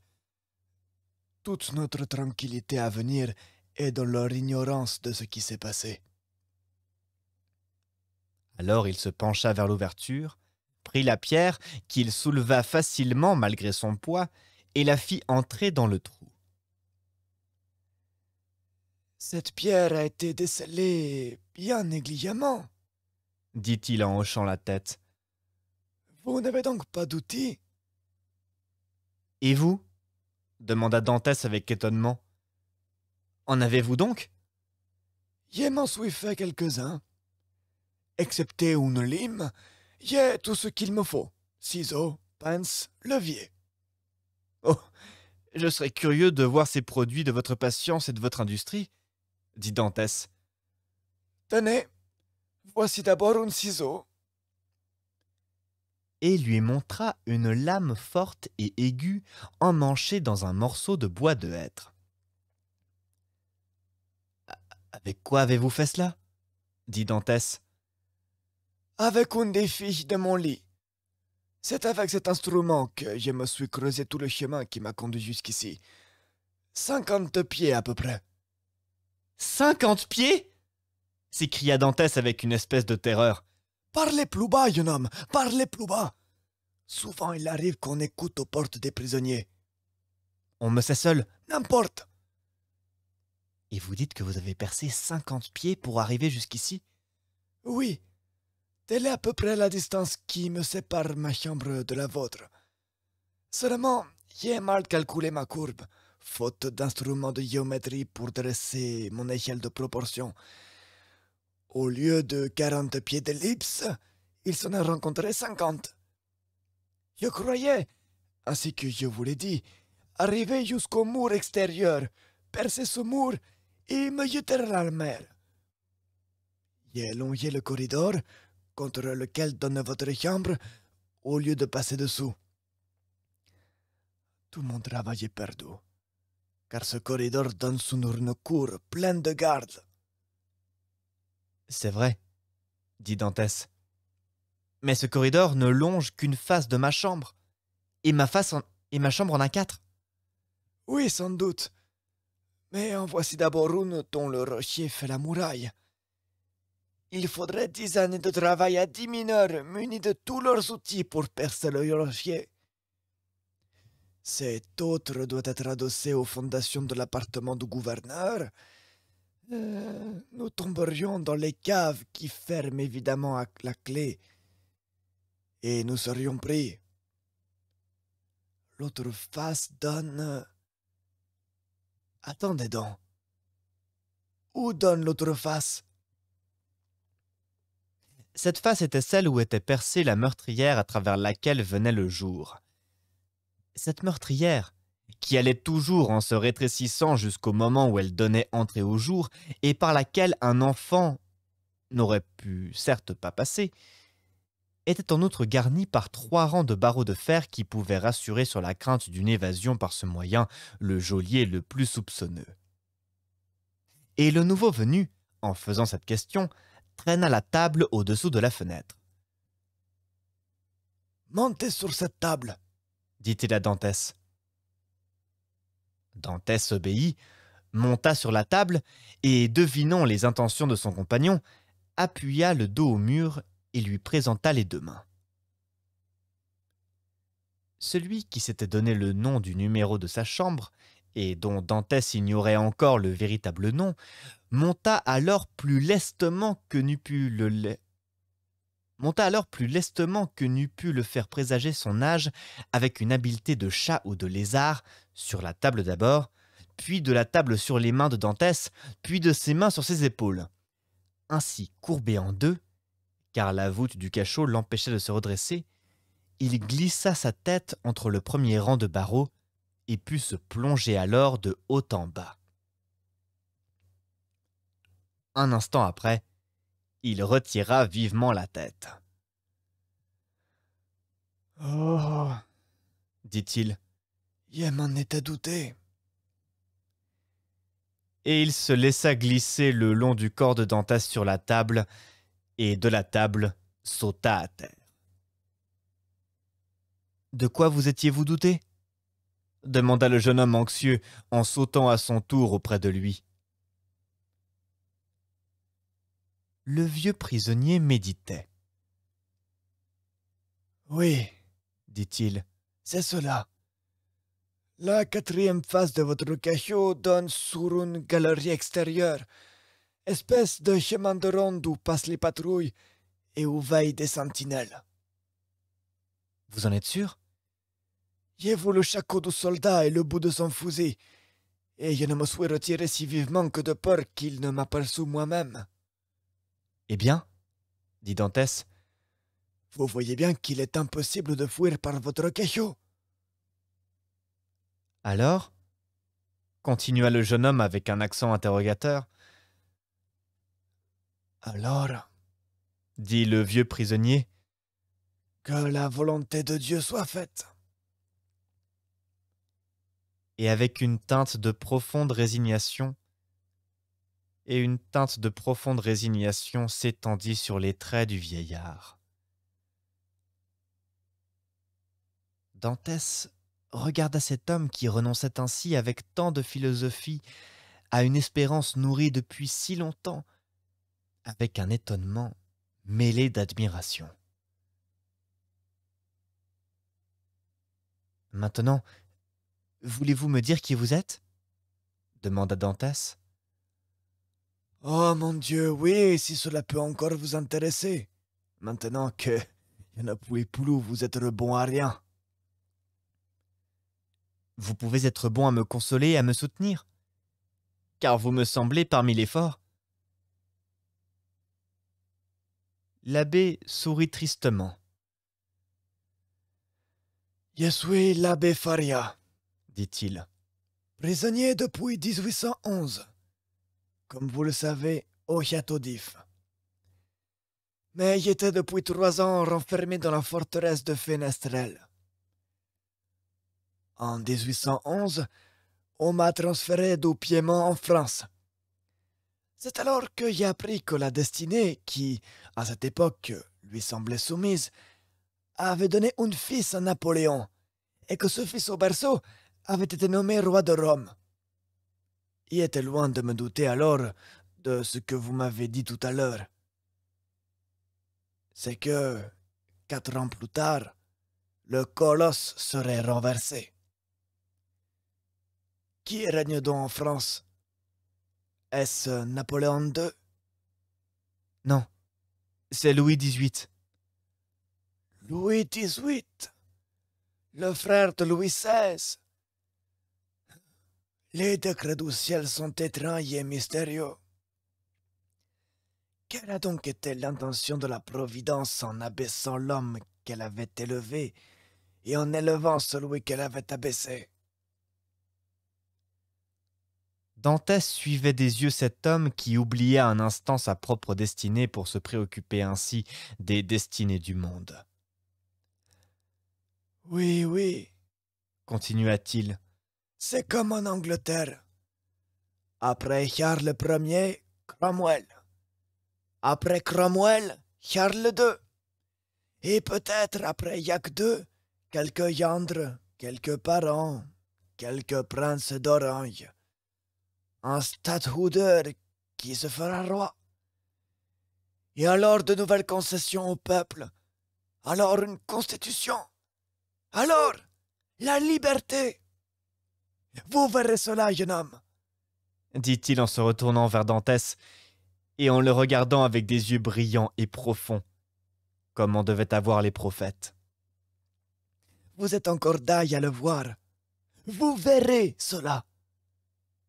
Oui, si je sors d'ici, Ah, c'est juste. dit l'abbé Faria. Nous sommes prisonniers. Il y a des moments où je l'oublie, et où, parce que mes yeux percent les murailles qui m'enferment, je me crois en liberté. Mais pourquoi êtes-vous enfermé, vous? Moi? Parce que j'ai rêvé en 1807 le projet que Napoléon a voulu réaliser en 1811. Parce que, comme Machiavel, au milieu de tous ces principaules qui faisaient de l'Italie un nid de petits royaumes tyranniques et faibles, j'ai voulu un grand et seul empire, compact et fort, parce que j'ai cru trouver mon Cesare Borgia dans un niais couronné qui a fait semblant de me comprendre pour mieux me trahir. C'était le projet d'Alexandre VI et de Clément VII. Il échouera toujours, puisqu'ils l'ont entrepris inutilement et que Napoléon est pour l'achever. Décidément, l'Italie est maudite. Et le vieillard baissa la tête. Dantès ne comprenait pas comment un homme pouvait risquer sa vie pour de pareils intérêts. Il est vrai que s'il connaissait Napoléon pour l'avoir vu et lui avoir parlé, il ignorait complètement en revanche ce que c'était que Clément VII et Alexandre VI.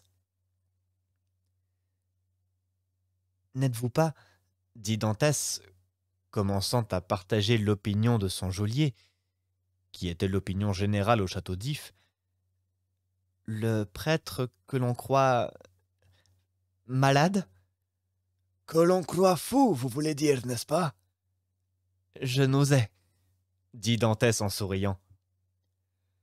Oui, oui, Continua Faria avec un rire amer. oui, c'est moi qui passe pour fou. C'est moi qui divertis depuis si longtemps les hôtes de cette prison et qui réjouirait les petits-enfants, s'il y avait des enfants dans le séjour de la douleur sans espoir. Dantès demeura un instant immobile et muet. Ainsi, vous renoncez à fuir? Lui dit-il. Je vois la fuite impossible. C'est se révolter contre Dieu que de tenter ce que Dieu ne veut pas qu'il s'accomplisse. Pourquoi vous décourager? Ce serait trop demander aussi à la Providence que de vouloir réussir du premier coup. Ne pouvez-vous pas recommencer dans un autre sens ce que vous avez fait dans celui-ci? Mais savez-vous ce que j'ai fait pour parler ainsi de recommencer? Savez-vous ce qu'il m'a fallu 4 ans pour faire les outils que je possède? Savez-vous que depuis 2 ans, je gratte et creuse une terre dure comme le granit? Savez-vous qu'il m'a fallu déchausser des pierres qu'autrefois je n'aurais pas cru pouvoir remuer, que des journées tout entières se sont passées dans ce labeur titanique et que parfois, le soir, j'étais heureux quand j'avais enlevé 1 pouce carré de ce vieux ciment devenu aussi dur que la pierre elle-même? Savez-vous Savez-vous que pour loger toute cette terre et toutes ces pierres que j'enterrais, il m'a fallu percer la voûte d'un escalier dans le tambour duquel tous ces décombres ont été tour à tour ensevelis, si bien qu'aujourd'hui le tambour est plein et que je ne saurais plus où mettre une poignée de poussière? Savez-vous enfin que je croyais toucher au bout de tous mes travaux, que je me sentais juste la force d'accomplir cette tâche, et que voilà que Dieu non seulement recoule de ce bout, mais le transporte je ne sais où. Ah, je vous le dis, je vous le répète, je ne ferai plus rien désormais pour essayer de reconquérir ma liberté, puisque la volonté de Dieu est qu'elle soit perdue à tout jamais. Edmond baissa la tête pour ne pas avouer à cet homme que la joie d'avoir un compagnon l'empêchait de compatir, comme il eût dû, à la douleur qu'éprouvait le prisonnier de n'avoir pu se sauver. L'abbé Faria se laissa aller sur le lit d'Edmond, et Edmond resta debout. Le jeune homme n'avait jamais songé à la fuite. Il y a de ces choses qui semblent tellement impossibles qu'on n'a même pas l'idée de les tenter et qu'on les évite d'instinct.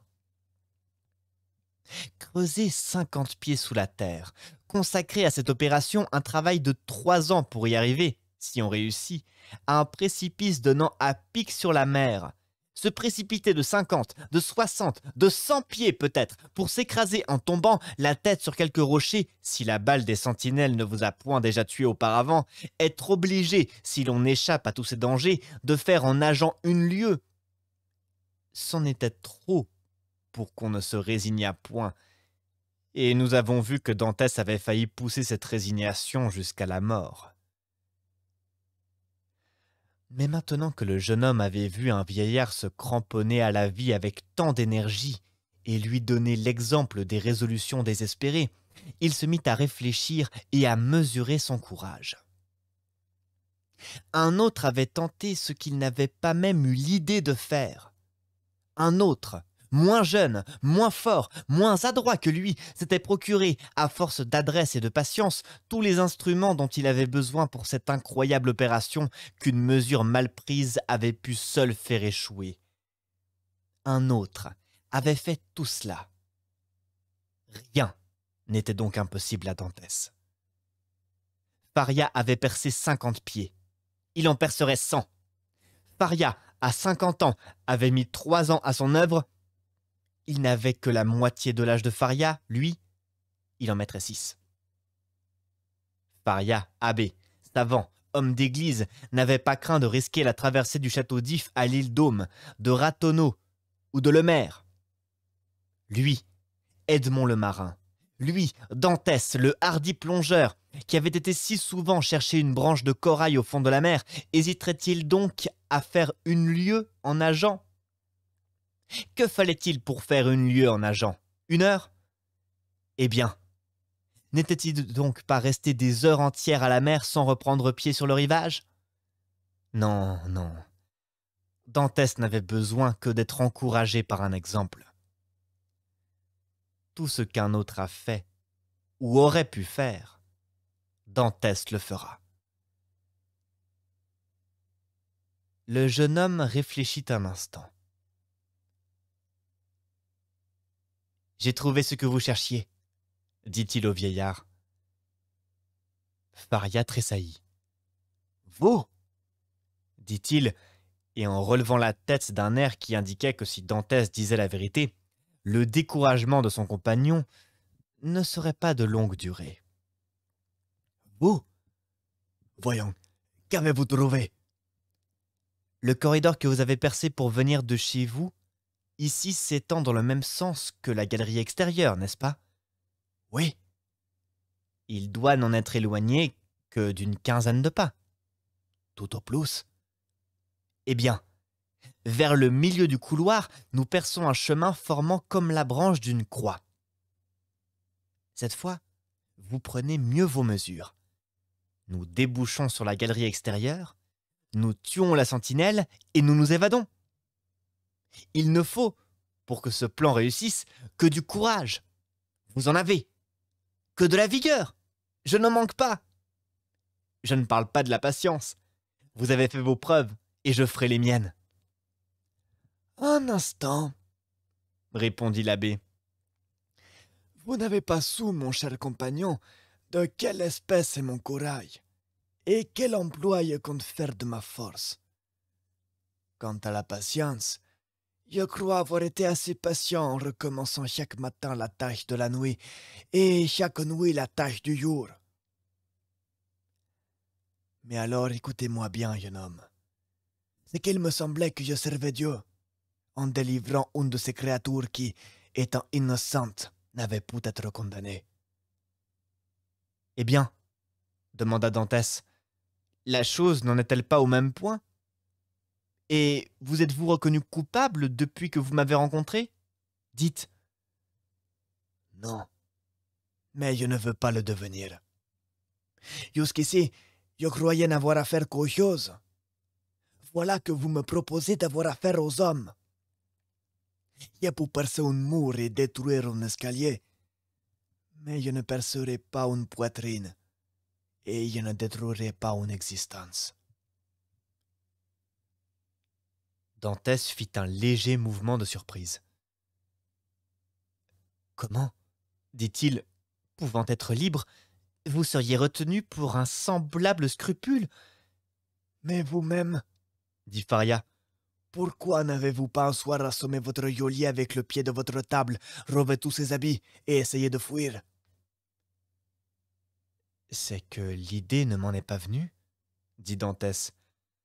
C'est que vous avez une telle horreur instinctive pour un pareil crime, une telle horreur, que vous n'y avez même pas songé. Reprit le vieillard. Car dans les choses simples et permises, nos appétits naturels nous avertissent que nous ne dévions pas de la ligne de notre droit. Le tigre, qui verse le sang par nature, dont c'est l'état, la destination, n'a besoin que d'une chose, c'est que son odorat l'avertisse qu'il a une proie à sa portée. Aussitôt, il bondit vers cette proie, tombe dessous et la déchire. C'est son instinct, et il y obéit. Mais l'homme, au contraire, répugne au sang. Ce ne sont point les lois sociales qui répugnent au meurtre. Ce sont les lois naturelles. Dantès resta confondu. C'était en effet l'explication de ce qui s'était passé à son insu dans son esprit, ou plutôt dans son âme, car il y a des pensées qui viennent de la tête, et d'autres qui viennent du cœur. Et puis, Continua Faria, depuis tantôt 12 ans que je suis en prison, j'ai repassé dans mon esprit toutes les évasions célèbres. Je n'ai vu réussir que rarement les évasions. Les évasions heureuses, les évasions couronnées d'un plein succès, sont les évasions méditées avec soin et lentement préparées. C'est ainsi que le duc de Beaufort s'est échappé du château de Vincennes, l'abbé Dubuquois du Fort-l'Évêque et la Toude de la Bastille. Il y a encore celles que le hasard peut offrir. Celles-là sont les meilleures. Attendons une occasion, croyez-moi. Et si cette occasion se présente, profitons-en. vous avez pu attendre, vous, dit Dantès en soupirant. Ce long travail vous faisait une occupation de tous les instants, et quand vous n'aviez pas votre travail pour vous distraire, vous aviez vos espérances pour vous consoler. Oui, Dit l'abbé. je ne m'occupais point qu'à cela. Que faisiez-vous donc? J'écrivais ou j'étudiais. On vous donne donc du papier, des plumes, de l'encre? Non, Dit l'abbé. mais je m'en fais. Vous vous faites du papier, des plumes et de l'encre? S'écria Dantès. Oui, Dantès regarda cet homme avec admiration. Seulement, il avait encore peine à croire ce qu'il disait. Faria s'aperçut de ce léger doute. « Quand vous viendrez chez moi, Lui dit-il, je vous montrerai un ouvrage entier, résultat des pensées, des recherches, des réflexions de toute ma vie que j'avais médité à l'ombre du Colisée de Rome, au pied de la colonne Saint-Marc à Venise, sur les bords de l'Arno à Florence, et que je ne me doutais guère qu'un jour mes geôliers me laisseraient le loisir d'exécuter entre les quatre murs du château d'If. C'est un traité sur la possibilité d'une monarchie générale en Italie. Ce fera un grand volume in quarto. et vous l'avez écrit? Sur 2 chemises. J'ai inventé une préparation qui rend le linge lisse et uni comme le parchemin. Vous êtes donc chimiste? Un peu. J'ai connu Lavoisier et je suis lié avec Cabanis. Mais pour un pareil ouvrage, il vous a fallu faire des recherches historiques. Vous aviez donc des livres? À Rome, il y avait à peu près 5000 volumes dans ma bibliothèque. À force de les lire et de les relire, j'ai découvert qu'avec 150 ouvrages bien choisis, on a, sinon le résumé complet des connaissances humaines, du moins tout ce qu'il est utile à un homme de savoir. J'ai consacré 3 années de ma vie à lire et à relire ces 150 volumes, de sorte que je les savais à peu près par cœur lorsque j'y étais arrêté. Dans ma prison, avec un léger effort de mémoire, je me les suis rappelé tout à fait. Ainsi, pourrais-je vous réciter Thucydides, Xénophon, Plutarque, Tite Live, Tacite, Strada, Hernandez, Dante, Montaigne, Shakespeare, Spinoza, Machiavel et Bossuet. Je ne vous cite que les plus importants. Mais vous savez donc plusieurs langues? Je parle 5 langues vivantes. L'allemand, le français, l'italien, l'anglais et l'espagnol. À l'aide du grec ancien, je comprends le grec moderne. Seulement, je le parle mal. Mais je l'étudie en ce moment. Vous l'étudiez? Dit Dantès. Oui, je me suis fait un vocabulaire des mots que je sais. Je les ai arrangés, combinés, tournés et retournés, de façon qu'ils puissent me suffire pour exprimer ma pensée. Je sais à peu près 1000 mots. C'est tout ce qu'il me faut à la rigueur. Quoiqu'il y en ait 100 000, je crois, dans les dictionnaires. Seulement, je ne serai pas éloquent, mais je me ferai comprendre à merveille, et cela me suffit. De plus en plus émerveillé, Edmond commençait à trouver presque surnaturelles les facultés de cet homme étrange. Il voulut le trouver en défaut sur un point quelconque. Il continua. « Mais si l'on ne vous a pas donné de plume, dit-il, avec quoi avez-vous pu écrire ce traité si volumineux?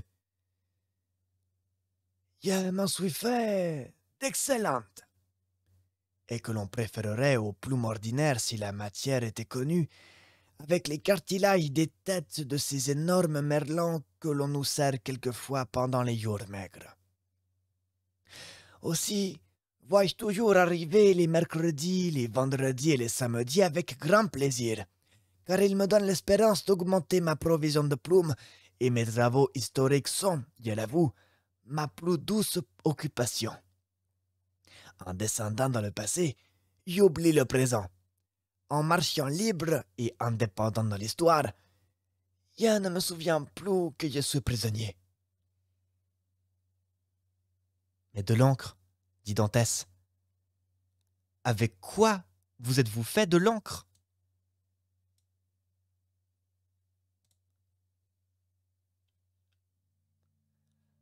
Il y avait autrefois une cheminée dans mon cachot. Dit Faria. Cette cheminée a été bouchée quelque temps avant mon arrivée, sans doute. Mais pendant de longues années, on y avait fait du feu. Tout l'intérieur en est donc tapissé de suie. J'ai fait dissoudre cette suie dans une portion du vin qu'on me donne tous les dimanches, et cela me fournit de l'encre excellente. Pour les notes particulières et qui ont besoin d'attirer les yeux, je me pique les doigts et y écrit avec mon sang. Et quand pourrais-je voir tout cela? Demanda Dantès. Quand vous voudrez. Répondit Faria. Oh, tout de suite! S'écria le jeune homme, Suivez-moi donc. dit l'abbé. Et il entra dans le corridor souterrain où il disparut. Dantès le suivit.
Voilà, chers amis, c'est tout pour ce soir, pour cet épisode du Conte de Monte Cristo. La suite, la semaine prochaine à 21h, après le live de Bavard Stories. Et bonsoir à tous les gens qui sont désormais dans le clavardage. Je vais faire un tour rapidement pour vous dire bonjour. Alors, qui est là, qui est arrivé entre-temps? Alors, coucou Dracophanie. T'as décroché un contrat, bravo Dracophanie. Attendez, j'ouvre la zone de notification. Moi je dis, une ovation pour Dracophanie. Félicitations. Coucou Medrael, bienvenue à toi. Qui est d'autre qui est arrivé? J'ai vu des gens. Gueltaz. Ah merci. Coucou Gueltaz. Ah, ça fait plaisir de vous voir. Et puis, attendez, j'ai vu qu'il y a quelqu'un qui est venu rejoindre l'équipage pendant que je lisais. C'est qui? Hop, alors, non. Est-ce que... Oui, j'ai bien coupé le son. Super. Hop, alors. Hop. C'est qui? Je veux savoir. C'est qui? Mademoiselle lit pour vous, merci d'avoir rejoint l'équipage, bienvenue à toi. Et bienvenue sur la chaîne tout court. Bienvenue tout court, j'espère que ce que tu trouves sur la chaîne te plaît. Du coup, madame lit pour vous, si tu veux voir les épisodes précédents ou découvrir les autres formats d'émissions de la chaîne et voir aussi les histoires qui ont été prévues rien que pour YouTube, tu peux les retrouver sur la chaîne YouTube ici, avec le premier lien. Évidemment, tu peux rejoindre le Discord si tu veux discuter avec nous en dehors des lives. Pour les personnes qui veulent rejoindre le live, je rappelle... Merci Raveline. Pensez à bien... Pensez à bien mettre un petit émoticône sous le message de Missis dans le serveur règles du serveur qui vous permettront d'avoir un rôle. Si vous n'avez pas de rôle, vous ne pouvez pas rester dans le serveur. Missis vous mettra dehors, donc pensez bien à mettre cette petite émoticône. Avant de continuer de discuter avec vous, chers amis, je vais regarder où en est le stream du copain Bavard pour éviter que l'on dépasse et qu'on se retrouve à empiéter sur son stream. Ah!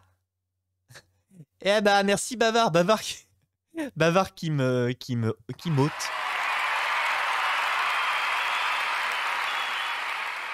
Je suis fatigué, j'applaudis. Merci Raveline, ça fait plaisir. Gueltas qui est à l'affût du commencement du live de Bavard, pas encore commencé. Super. Bon, je suis très content, chers amis, parce que je savais qu'il y avait une tartine ce soir avec ces 2 chapitres qui sont tout à fait copieux. Et donc, je craignais de pas réussir à les lire en entier avant le début du live de Bavard, mais Mais, nous sommes, nous sommes tranquilles. D'ailleurs, pour les gens de la rediffusion sur YouTube, je ne sais pas si je vous mets un lien avec, avec la chaîne de Bavard pour y accéder pour les rediffusions et autres, mais il faudra que je le mette. Je vais surtout baisser le son de mon casque, Ravine, parce que ça va exploser aux oreilles, ça m'a surpris. Bon. Donc pour les gens de la rediffusion, je pense que si je ne l'ai pas fait jusqu'à maintenant, je vous mettrai un lien pour le stream de Bavard, histoire que vous puissiez voir un peu ce qu'il fait. Chers amis, vu que vous êtes là, je profite un peu de faire de la promotion. Samedi matin, si vous avez pu être là qu'un petit peu ce soir et que vous voulez en voir plus et que vous ne pouvez pas attendre la semaine prochaine pour avoir la suite du live lecture, eh bien on se retrouve samedi matin à 9 h pour le Café des Fables, une émission qui dure jusqu'à 11 h, qui peut déborder jusqu'à midi, dans laquelle on lit aussi des textes, mais où on prend plus le temps de discuter, purement et simplement. Ça fait 2 semaines de suite qu'on le fait, ça fait 2 semaines de suite que ça se passe très bien, je suis très heureux de cette expérience, donc on va la poursuivre.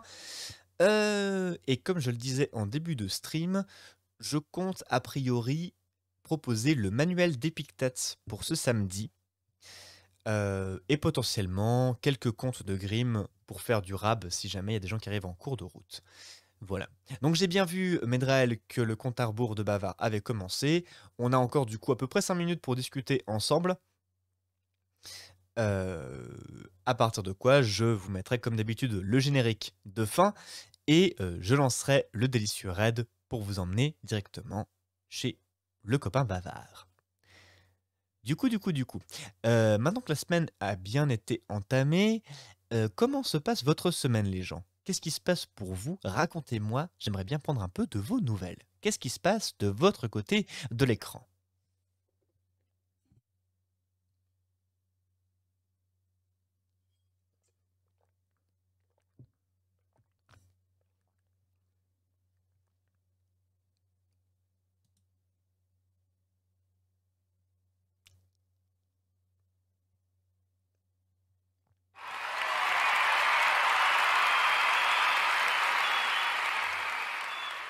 Nociphase. Compliqué cette semaine. Qu'est-ce qui se passe, Nociphase? Et coucou au passage, c'est la première fois que je te vois. Minours, salut Minours. Bienvenue. Ouah! Arrêtez tout! Arrêtez tout! Du coup, on essaie de faire des enregistrements de nos petites histoires avec la plume de Mester pour les diffuser sur un format radio de temps en temps. Ouah, mais Medrael, est-ce que je peux entendre ça? Est-ce qu'il y a un endroit où je peux entendre ça? Ça m'intéresse. Je veux savoir ce que fait le public quand je suis pas là. J'ai envie de savoir. C'est où? Et Gueltaz, je le disais, arrêtez tout. Gueltaz se marie bientôt. Gueltaz, félicitations.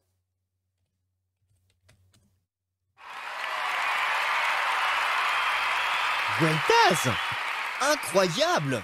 Trop bien. Félicitations. Oh là là. Et du coup, Minours, c'est la première fois que tu es sur la chaîne, Minours? Parce que je te vois aussi pour la première fois en mode dans le clavardage. Coucou Yael, comment ça va? Salut Nia312. Ah, Minours qui vient d'arriver, ravi de te connaître. Eh ben écoute, moi aussi. Du coup, je ne sais pas si tu as déjà regardé, enfin si tu connais l'Aube des Songes déjà d'autres rediffusions ou de YouTube directement. Si c'est pas le cas, je veux bien t'expliquer en 2-3 mots ce qu'on fait ici. Parce qu'en fait, vous arrivez tous et c'est adorable et j'adorerais durer encore un petit peu avec vous, mais ça va être bientôt la fin du live. Donc, quand savez-vous d'où venez-vous? Ah, Yael va bien, tu m'envoies ravi, je vais très très bien aussi. La semaine se passe extrêmement bien de mon côté. Côté doublage, hier, je me suis fait une petite journée où j'ai eu une chance incroyable. J'étais venu pour faire 2 services à la suite. Et entre les deux, il y a quelqu'un dans les couloirs qui m'a fait genre il me manque quelqu'un. Toi, tu veux bien venir enregistrer un truc? Du coup, je suis passé. Et manifestement, il avait l'air très très content. Donc, potentiellement, je vais encore avoir du boulot de ce côté-ci. C'est plutôt chouette. 5 minutes avant Bavard. Très bien. Bah écoute, à 2 minutes, je lance directement le générique de fin et je lancerai le raid à la fin.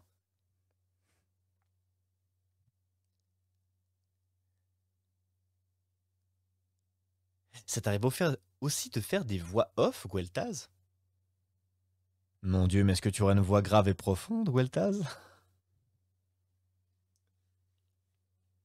Parce qu'en vrai, je fais mes propres génériques, mais je suis jamais fermé à la possibilité d'essayer des nouveaux trucs. Pas vraiment grave grave. Ah, dommage. Dommage. En fait, je dis ça de façon totalement enlevée. J'en sais rien du tout. Si tu es en Suisse le 10 juillet, l'Aube des Songes, je compte à Lausanne dans le parc de Sauvablin. J'adorerais être en Suisse le 10 juillet, Raveline. Simplement, je ne sais pas pour plusieurs raisons. La première, c'est pour des questions purement, on va dire, administratives. Et la seconde, c'est que il y a une campagne de jeux de rôle que je compte vous faire soit en juillet, soit en août. Et je vais peut-être avoir des spectacles aussi qui vont se libérer pendant cet été. Si c'est le cas, ça va bouleverser complètement mes vacances. Parce que même si je compte descendre en Suisse en général 2 fois par an, il faut que j'arrête de croire qu'en été, je suis en vacances. En fait, quand en été, tout le monde est en vacances, en fait, pour moi, c'est la saison pleine où il y a le plus de spectacles. En temps normal, attendez, on se calme. Donc, je ne sais pas tout de suite.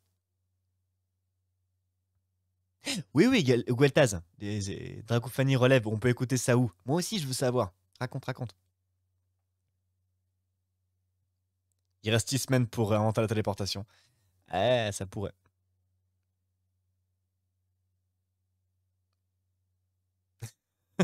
Bonsoir, Radio Cobra. Alors, super. Est-ce que je peux... Voilà, je copie le lien. Et je vais aller jeter un œil plus tard. Bien. Bah écoute, avec plaisir, ça a l'air fun. Et je vois que t'as des maquillages plutôt... plutôt stylés, ça me parle. J'ai hâte de voir ça. Bien, sur ce... Ah là là. Il y a Bavard Stories qui commence dans 2 minutes, chers amis. Donc, je fais un récapitulatif rapide pour nos amis Minours et autres qui débarquaient ce soir pour la première fois. Ça me désole de devoir vous laisser comme ça, mais au moins, vous savez ce qui se passe sur la chaîne si je vous l'explique en quelques mots. En gros, sur la chaîne Twitch de l'Aube des Songes, on se retrouve 3 fois par semaine. Le lundi à 20 ou 19h pour du jeu de rôle. Régulièrement d'ailleurs une émission de jeu de rôle qui s'appelle Le Maître du Donjon, les 1er et 3e lundis du mois. Les jeudis, on se retrouve à 19h ou 21h pour un live lecture. En ce moment, on est sur le conte de Monte Cristo d'Alexandre Dumas. Et le samedi matin, on se retrouve à 9h pour le Café des Fables, qui est un moment où on lit des histoires plus courtes et on discute de ça au fur et à mesure. Voilà, toutes les rediffusions sont disponibles sur la chaîne YouTube de l'Aube des Songes, à savoir ici, avec des formats que je fais exclusivement pour YouTube. Et il y a aussi un contenu qui est réservé aux tipeurs, qui est disponible ici. Tipeee qui reste la meilleure façon de me soutenir, puisque d'une part, c'est là que voit le maximum de votre soutien, mais surtout parce qu'à partir de l'équivalent d'un café par semaine, vous recevez ensuite le dimanche tous les midis une histoire que j'écris, une histoire originale toutes les semaines. Voilà, ça c'est du contenu exclusif pour les tipeurs. Voilà. Sur ce, je vais vraiment vous abandonner, sinon je vais marcher sur les plates-bandes de Bavard. Merci beaucoup d'avoir été là ce soir, ça a été un plaisir d'être avec vous. Je récapitule, rendez-vous samedi matin à 9h sur Twitch pour le prochain Café des Fables. A priori, pour le manuel d'Épictète. Ça va être le moment vraiment de discuter d'un contenu plus philosophique pour une fois, et je me réjouis de faire ça avec vous. Et il y a encore une sortie. Non, après, c'est que des sorties de rediffusion. La prochaine sortie d'épisode monté sur l'Aube des Songes, c'est mardi prochain. Donc voilà. Samedi matin 9h pour le Café des Fables. Et pour les autres, vous connaissez la suite. Ou alors rendez-vous sur le Discord pour voir les rendez-vous exacts. Des bisous à tous. Merci beaucoup. Et à la prochaine. Prenez soin de vous. Ciao, ciao.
Le jour, irrésistiblement, achève sa course. Des chœurs de grillons entonnent leur chant. Et tu peux voir au loin quelques lucioles allumer leurs lanternes.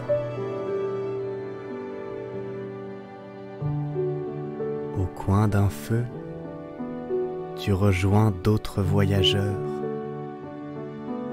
et vous vous embarquez ensemble à bord des histoires dites par le conteur.